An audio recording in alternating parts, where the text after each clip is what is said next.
তারকেশ্বর থেকে এসেছি বেলুর মাঠ। দেখো সামনে দাঁড়িয়ে আছি, 4টে, এখন গেট খোলেনি তো ঢুকেছি, মানে গেটটা খুলেছে 4টের সময়। কত লোক দেখো।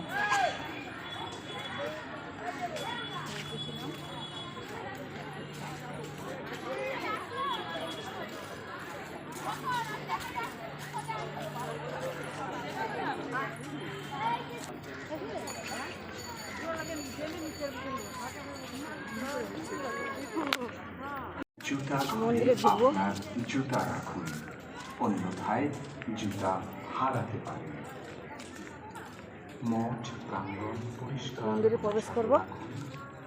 দেখো মন্দিরটা দেখে দিলাম। প্লাস্টিক ব্যাগ ও অন্যান্য আবর্জনা নির্দিষ্ট পাত্রে ছবি তোলা, ধূমপান করা, খেলাধুলা করা,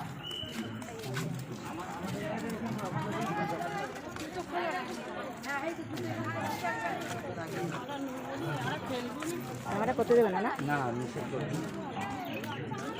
মন্দিরটা দেখে দিলাম, ক্যামেরা করা নিষেধ, কিন্তু তাও করে দিলাম। কত লোক ঢুকছে।